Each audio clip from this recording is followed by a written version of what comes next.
છે કે તમે ગીતા ઉપર ગમે એટલી ચર્ચા કરો અને ગમે એટલી વિદ્વત્તા બતાવો, પણ છેલ્લે જો તમે તમારા આચરણની અંદર આ ગીતાની બધી વાતો કર્યા પછી ઉતારી ન શકવાના હો, તો આ બધી ચર્ચા માટે ગીતામાં સ્પષ્ટપણે કેટલીક આજ્ઞાઓ કહેવાય જ છે કે આવી ચર્ચાઓને શું કહેવાય, ની કરનારા સાથે શું થાય એ કહેવાયું જ છે સ્પષ્ટપણે. આ આચરણ વગરની ચર્ચા છે. અને એટલે હું કેટલાક આમાંથી તમારા માટે શ્લોક લઈ આવ્યો છું. ગીતાનો સૌથી વધારે મને ગમતો એક શ્લોક છે, બહુ ગમે છે, અત્યંત પ્રિય છે.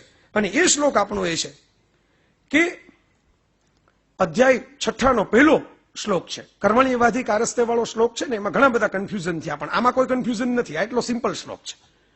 કેવળ ક્રિયાઓને ત્યાગવા વાળો, કેવળ ક્રિયાઓને ત્યાગવા વાળો યોગી સંન્યાસી નથી, કર્મ ફળને ત્યાગવા વાળો યોગી કે સંન્યાસી છે.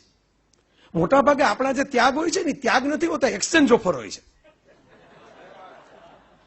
Exchange offer. હું ઘણી વાર જોઉં, મને આવો સવાલ થાય, કુતૂહલ થાય. હું અગાઉ કહી ચુક્યો છું કે ભાઈ આમ આપણે કોઈ પણ ધર્મસ્થાનકોમાં જઈએ, આપણે થોડુંક દુઃખ પણ થાય કે મોટા ભાગના ધર્મસ્થાનકોની અંદર બહાર બધી ગંદકી થોડીક હોય, ભિખારીઓ હોય, ભિક્ષુકો હોય.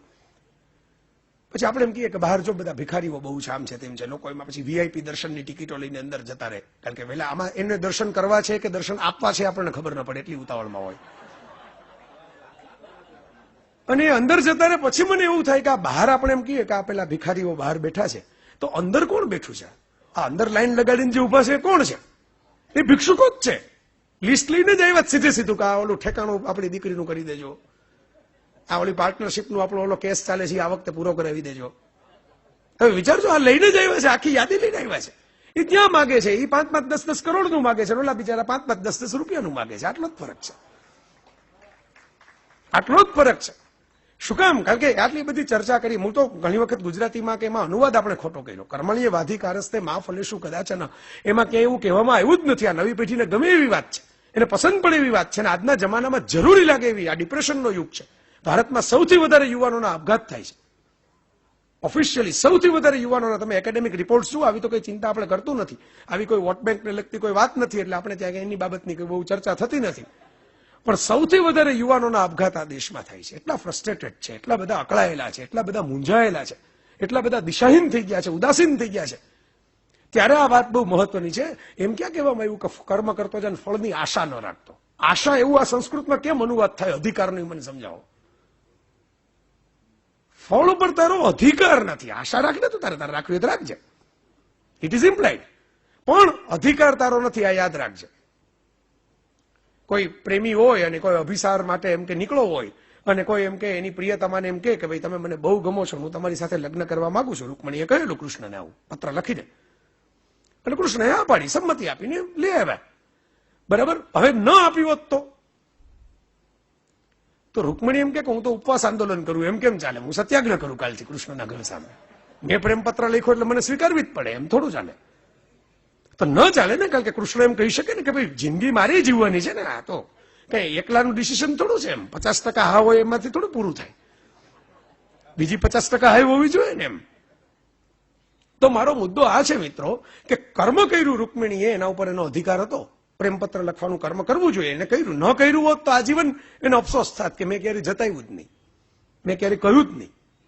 પણ પછી ફળ ઉપર એનો અધિકાર નથી. ફળ ઉપર તો કૃષ્ણનો અધિકાર છે. કૃષ્ણ નક્કી કરે કે ના મારે પાણી ગ્રહણ કરવું છે તો જાય, અને ન નક્કી કરે તો રૂકમણીએ સ્વીકારવું પડે કે કૃષ્ણની મરજી નહોતી. આ વાત, આટલી સિમ્પલ વાતને આપણે એટલી બધી ગૂંચવી નાખી. હું એમને અંગ્રેજીમાં કહું તો તમને બહુ સિમ્પલી સમજાઈ જાય કે કર્મ કરવા માટેનું પેશન રાખવું. પેશન એટલે જનૂન, જોશ. કર્મ કરવા માટેનું પેશન રાખવું, પણ દરેક કર્મના રિઝલ્ટ તમારી ફેવરમાં જ આવશે એવું ટેન્શન ન રાખવું. આ એકદમ સરળતાથી આમ શીરાની જેમ ગળે ઉતરી જાય એવી વાત છે. પણ એવો શીરો જો એટલી ઝડપથી ગળે ઉતરે તો પછી શીરો હલાવનારનું શું થાય?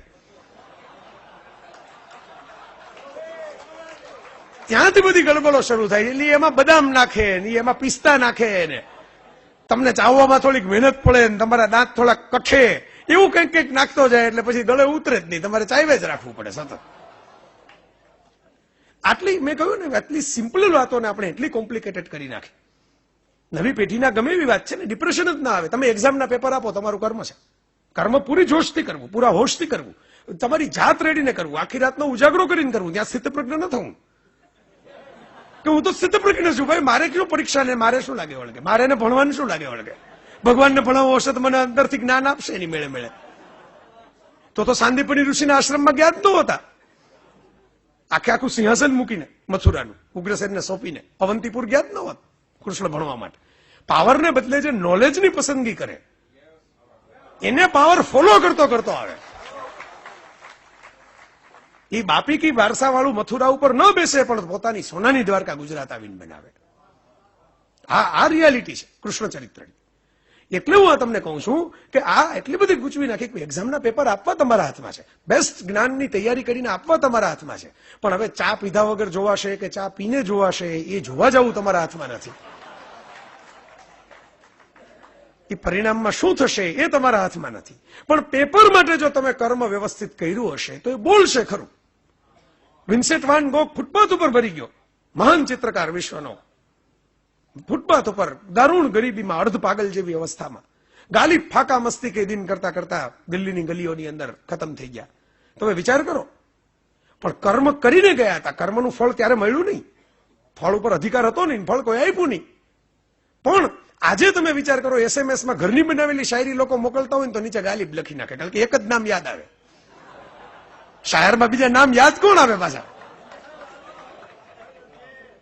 તો ગાલિબ લખીને મોકલાવી દે.